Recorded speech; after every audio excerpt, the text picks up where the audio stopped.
The word Hashshashin instantly evokes images of shadowy assassins lurking in mountain fortresses, carrying out secret missions with deadly precision. This mysterious group from medieval Persia and Syria has captured imaginations for centuries. In fact, the very word assassin in English derives from Hashshashin. But who were the Hashshashin really? Separating truth from myth is no easy task, as their story is shrouded in both historical records and legendary tales. In this documentary narrative, we'll explore the origins and history of the Hashshashin, the infamous Order of Assassins, and examine the popular myths surrounding them, comparing those legends with the historical facts. The story of the Hashshashin begins in the late 11th century, in a time of turmoil and division within the Islamic world. The Middle East was marked by a fierce Sunni-Shia split, and a Shia subsect known as the Ismailis faced persecution under the dominant Sunni Seljuk Empire. In this context rose a man named Hassan-i-Sabbah, a passionate Ismaili missionary who became the founder of what would later be called the Order of Assassins. Hassan-i-Sabbah was a devout Nizari Ismaili, a branch of the Ismaili Shia, determined to protect his community and challenge the Sunni rulers who oppressed them. Hassan-i-Sabbah's quest for a secure base led him to a remote fortress in northern Persia called Alamut Castle, meaning Eagle's Nest, perched high in the Alborz Mountains. In 1090, Hassan and his followers managed to take control of Alamut, reportedly without bloodshed. This mountaintop stronghold, 10,000 feet above sea level, became the nucleus of a new Ismaili power base. From Alamut, Hassan-i-Sabbah established a network of fortified mountain castles throughout Persia and later in Syria. These fortresses were strategically positioned, well fortified with strong walls, and even complex water supplies to withstand long sieges. In a world where their enemies commanded vast armies, the Ismaili rebels found safety and strength in these isolated strongholds. Hassan-i-Sabbah's movement was not a large army. It was a secretive elite group driven by ideology and strategy. His followers came to be known as the Hashshashin, or assassins. They called their cause the New Propagation, or Mission, aiming to defend Nizari Ismaili communities and undermine their foes. Being vastly outnumbered by the Seljuk Turks and other rivals, Hassan realized that open warfare was doomed to fail. Instead, he adopted a form of asymmetric warfare, a campaign of targeted killings. By secretly eliminating powerful enemy leaders, one by one, the Hashshashin could sow fear and chaos, effectively punish or terrify orthodox persecutors who were too strong to face with the sword. This strategy allowed a small sect to challenge mighty empires without pitched battles. Under Hassan-i-Sabbah's leadership, the Order of Assassins developed a highly disciplined and dedicated cadre of devotees. The assassins referred to their most loyal operatives as fidas, meaning those who sacrifice themselves. These fidai were trained to infiltrate enemy strongholds and position themselves close to high-value targets. They often studied the language, religion, and customs of their intended foes, blending in until the opportune moment to strike. This could mean serving for months or even years in a ruler's court or household, earning trust as a servant or advisor, all the while awaiting orders to carry out a swift and ruthless assassination. The preferred method was up close and personal, a sudden dagger strike in a crowded public space or during a private moment. By design, these attacks were high profile and calculated to instill maximum fear.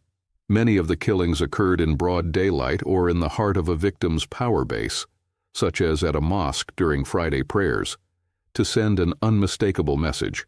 The assassins accepted that these missions were suicidal.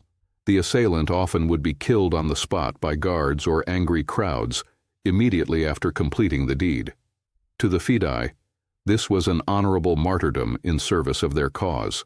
They were even promised a place in paradise after their death, a powerful motivator in their religious worldview. Knowing that death was almost certain, the assassins carried out their tasks with fanatical courage, striking fear into the hearts of rulers across the region. Over time, the assassins eliminated a remarkable number of powerful figures. Their early victims were mainly Seljuk Turkish commanders and ministers who persecuted the Ismaili sect. One of the first and most famous targets was Nizam al-Mulk, the great vizier of the Seljuk Empire. In 1092, an assassin disguised as a wandering Sufi mystic gained an audience with Nizam al-Mulk and stabbed him to death, shocking the Persian court. The group went on to kill other key enemies, including at least 2 Abbasid caliphs, the supreme heads of the Sunni Muslim world, and many provincial governors and generals. No one, not even the mightiest leaders, felt safe from the Hashshashin's reach. Chronicles record that leaders grew so afraid of assassin plots that some would wear chainmail under their robes at all times, even while sleeping, as a desperate precaution against a sudden dagger in the dark. Though the assassins' operations were born out of survival and self-defense, their reputation soon extended far beyond their actual deeds. Medieval chronicles, especially those written by the Hashashin's enemies or by distant observers, often attributed any mysterious or sudden death of a ruler to the assassins. In reality, the assassins did commit numerous killings, but their fearsome reputation outpaced the facts. To the public of the time, it seemed as if these stealthy killers were everywhere and could strike anyone at any time. This aura of terror was something the assassins did not mind. It was effectively a form of psychological warfare that amplified their power beyond their small numbers.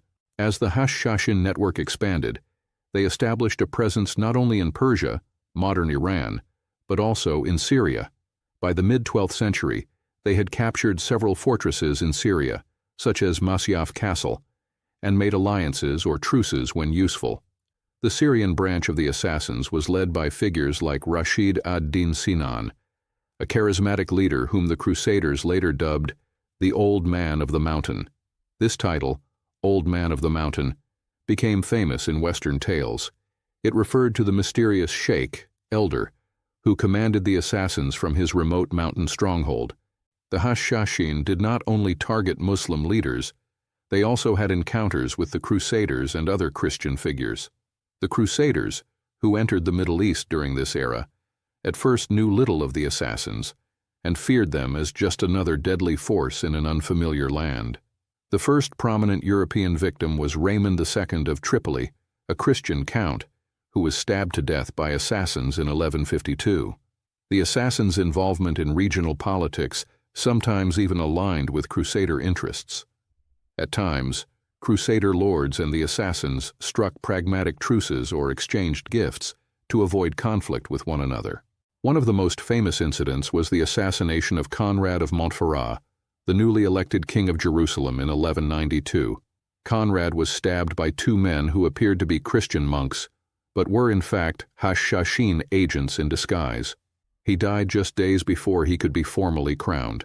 The murder of such a high-profile Crusader leader in the midst of the Third Crusade sent shockwaves through the Christian world. To this day, the true mastermind behind Conrad's assassination remains a mystery. Some contemporaries suspected political rivals like King Richard the Lionheart, but no proof was ever found. What is clear is that the assassin's dagger had altered the course of a kingdom's history in one swift strike. Another legendary adversary of the assassins was Saladin, the great sultan of Egypt and Syria. Saladin was a staunch Sunni leader who fought the Crusaders and sought to eliminate the assassin's strongholds that refused to submit to him. The assassins viewed Saladin as a grave threat, and historical accounts say they attempted to assassinate him at least twice. On one occasion in 1175, Saladin's guards thwarted an assassin who tried to stab him in his tent. The following year, another assassin got dangerously close to Saladin, wounding him or nearly so before being cut down. These close calls unnerved the Sultan. According to later stories, Saladin soon learned just how crafty his elusive enemies could be. While Saladin was besieging the assassin fortress of Masyaf, he is said to have awoken one morning to a shocking discovery right inside his camp. He found freshly baked scones, cakes of bread, still warm, along with a poisoned dagger and a threatening note, placed conspicuously on his bed inside his tent. None of his guards had noticed an intruder in the night, yet someone had come and gone, leaving behind this ominous message. The note, in so many words, warned Saladin to cease his assault, or the next time the dagger would not be lying on the bed, but would be plunged in his chest. The effect was profound. The formidable Saladin, who feared no army, felt a chill of dread. Realizing that the assassins could reach him even amid his own army, Saladin opted to negotiate a truce rather than risk his life. This brilliant stroke of psychological warfare by the Hashshashin shows how they leveraged fear to achieve their aims without always having to resort to open violence. Over the centuries, the Hashshashin have been surrounded by legendary myths that sometimes overshadow the real history. These tales, often told by European travelers or embellished by enemies, painted the assassins as almost superhuman in their ruthlessness and strange in their practices. It's important to explore these popular myths and see how they differ from historical facts. Myth 1. The Hashshashin were drug-crazed hashish smokers under the spell of a cult leader. The very name Hashshashin has long been thought to come from the word hashish, referring to cannabis. One widespread legend, popularized by the Venetian traveler Marco Polo, claimed that Hassan-i-Saba, or the Old Man of the Mountain, would drug young recruits with hashish, then spirit them into a secret garden filled with luxuries to mimic the prophet's paradise.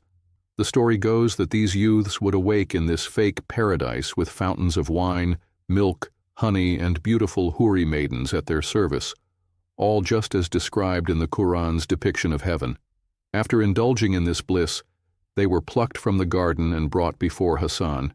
Desperate to return to that wondrous paradise they believed they had glimpsed, the recruits were told that the only way to earn a permanent place there was to obey Hassan's orders, even to death.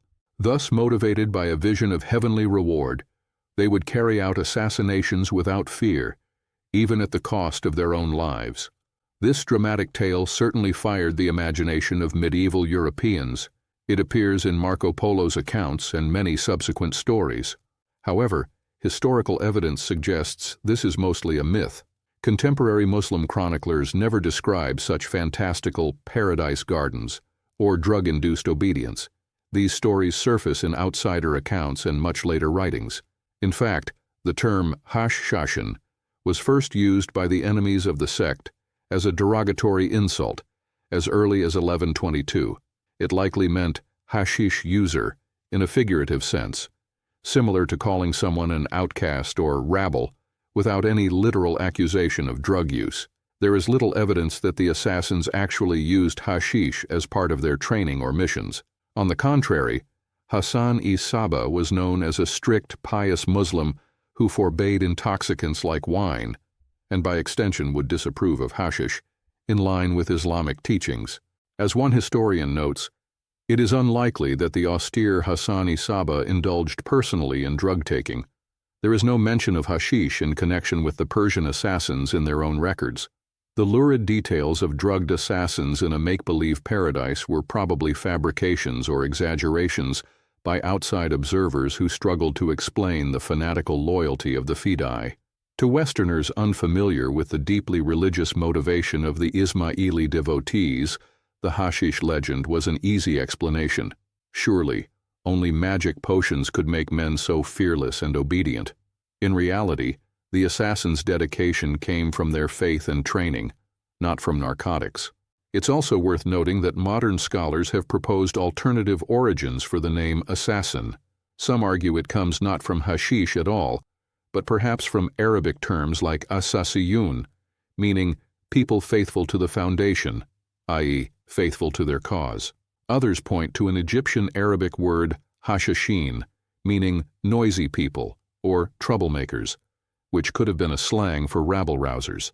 These theories suggest that the fearsome sect was initially known by a nickname given by rivals, which over time Europeans mispronounced and connected with the word hashish. In any event, the link between the assassins and hashish is likely an etymological mix-up and hostile propaganda, rather than a reflection of the assassins' actual practices. Myth 2. The assassins followed an old man of the mountain who could make men leap to their deaths on command. Western lore often mentions an enigmatic leader called the Old Man of the Mountain. This figure, sometimes identified as Hassan-i-Saba himself in Persia, or Rashid ad-Din Sinan in Syria, was said to wield absolute control over his devotees. One famous tale claims that to prove the fanatical loyalty of his followers, the old man once demonstrated his power to a visiting European dignitary, in some versions the Holy Roman Emperor Frederick. At a signal from the old man, two of his faithful disciples jumped off a high castle tower, smiling as they plunged to their deaths, simply because their master bade it. The stunned visitor could only realize that men under such sway, who valued their master's command above their own lives, would be unstoppable as assassins. Like the hashish story, this leap of faith legend appears in various chronicles and literature, growing more sensational with each retelling. Historically, there is no record from the assassin's own side that such an event ever happened. It reads more like a morality tale or enemy propaganda to dramatize the extreme devotion of the Hashshashin. The assassins did enforce strict discipline and loyalty, but whether any demonstration of suicide on order occurred is doubtful. More likely, this story was another way for outsiders to explain why the Fidei were unafraid of death, attributing it to blind obedience to an almost sorcerous leader. In truth, the assassin leaders, the imam or grand master at Alamut, and figures like Sinan in Syria, certainly inspired intense loyalty, but not by magic or mind control. It was through religious conviction, indoctrination, and the fellowship of their cause. Myth 3. The Hashshashin were simply mindless killers for hire. In modern times, the word assassin has come to mean a hired killer with no allegiance except to money. It might be easy to imagine the medieval assassins as a mere band of murderous mercenaries. However, this is a misleading picture. The Hashshashin were fundamentally a religious and political movement. They did not kill for pay or at random. Their targets were carefully chosen enemies, usually powerful figures who threatened the survival of the Nizari Ismaili community. While their methods were undeniably violent, and their name became synonymous with murder, the assassins saw themselves as soldiers in a secret war, even martyrs, fighting for a just cause from their perspective. They lived a sparse, communal life in their mountain forts, and were bound by oaths of faith and obedience, not by greed. It's true that over time, some outside factions attempted to ally with or exploit the assassins for their own ends. For instance, some Muslim rulers or Crusader lords would negotiate with them to aim the assassin's blade at a mutual enemy. But there is no evidence that the core leaders of Alamut ever operated as assassins for hire seeking profit. Their motivation was ideological, not monetary, and this distinguishes them from the modern notion of contract killers. By separating these myths from reality, we get a clearer image of the Hashshashin. They were devout, disciplined, and feared, but not the drugged zombies of legend. Their story is a mix of genuine history and layers of lore added by observers over the years. Understanding this mix is key to appreciating their legacy. For nearly 2 centuries, the Hashashin sect maintained its fortified mini-kingdom across parts of Persia and Syria, surviving against all odds. They weathered repeated attempts by the Seljuk Empire and other Muslim rulers to destroy them, often outsmarting or intimidating their foes into uneasy truces. However, a new enemy emerged in the mid-13th century that even the assassins could not evade: the Mongol hordes. In the 1250s, the Mongols under Hulagu Khan, grandson of Genghis Khan, swept through Persia, determined to conquer all Islamic territories, including the assassins' strongholds. Sensing the looming threat, the assassins' leader at the time, Imam Rukn al-Din Khurshah, attempted a desperate measure. It's said that he sent envoys to the Mongol Great Khan Munka, perhaps even plotting an assassination attempt on Munka himself. This plan failed, and in 1256, Hulagu launched a full-scale invasion of assassin territories. Castle after castle fell to the Mongol army's siege engines. Even the seemingly impregnable Alamut castle was not spared. In November 1256, with Hulagu's forces surrounding Alamut, Imam Khurshah saw the futility of resistance and surrendered the fortress. The Mongols, ruthless in victory, did not allow the assassins to regroup. Hulagu methodically demolished the castles of the assassins to ensure they could not be reoccupied. The captured assassin leader Kursha was initially kept alive and used by the Mongols to coax other garrisons into giving up. One by one, the remaining outposts in Persia capitulated once they saw Alamut had fallen. A year later, when Kursha traveled to the Mongol court, hoping to plead for his community, he was executed, along with his entourage. Meanwhile, in Syria, the assassin forts eventually fell to other forces. Some were taken over by the Mamluks after the Mongols pushed west. By 1275, the Mongols and local powers had effectively wiped out the Order of Assassins as a political force. The era of the Hashshashin had come to a violent end. It's important to note that because the Mongols destroyed the assassin libraries and records when they sacked Alamut, we have almost no writings from the Hashshashin themselves about their history. The accounts of their rise and fall that survive come from their enemies or outside observers, which means they are often hostile or embellished. This loss of first-hand perspective only added to the mystique of the Hashshashin in later years. Their true beliefs and inner workings remained hidden, allowing legends to flourish in the void. The tale of the Hashshashin, the Order of Assassins, is a fascinating chapter of medieval history where fact and myth intertwine. On the one hand, we have the historical reality, a breakaway Ismaili Shia sect fighting for survival through clandestine warfare, founding a mini-state of castles, and for decades successfully eliminating powerful enemies in defense of their faith. On the other hand, we have the legendary image, dagger-wielding devotees intoxicated by hashish and visions of paradise, following the commands of an all-powerful old man of the mountain. The truth lies somewhere closer to the former, but the legends have a life of their own. What cannot be denied is the impact the assassins had on both their contemporaries and on posterity. In their own time, they altered political balances by removing key figures, and they forced both Muslim and Crusader leaders to reckon with an unseen threat. Rulers had to think twice, knowing a potential assassin could be hiding among their closest aides. This climate of fear was the Hashshashin's greatest weapon, often achieving what open battles could not. Long after their destruction, the legacy of the Hashshashin lived on in stories and language. European crusaders and travelers carried home tales, some wildly exaggerated, of the secretive sect of assassins, tales which inspired works of literature and later, modern fiction. The word assassin itself became embedded in many languages to mean a stealthy murderer, forever linked to the medieval Hashshashin. Novelists, poets, and game designers even in recent times have drawn inspiration from the assassins. From Marco Polo's writings to modern novels and video games, the romance and terror of the Hashshashin continue to captivate imaginations.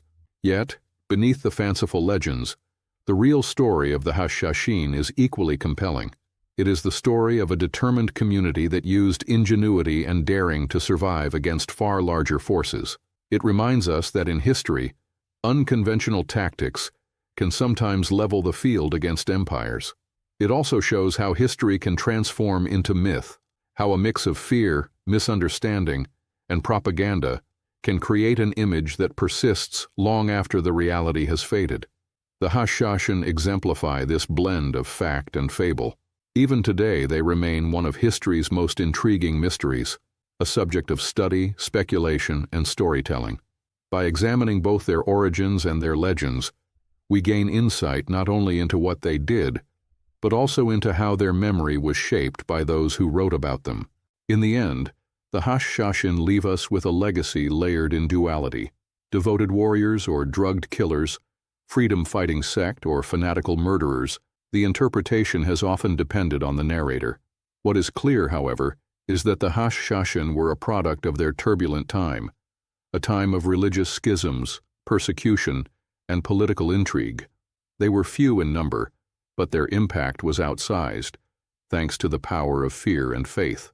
Their story continues to remind us that sometimes truth is stranger than fiction, and that history and myth can be as intertwined as the vines on the castle walls of Alamut.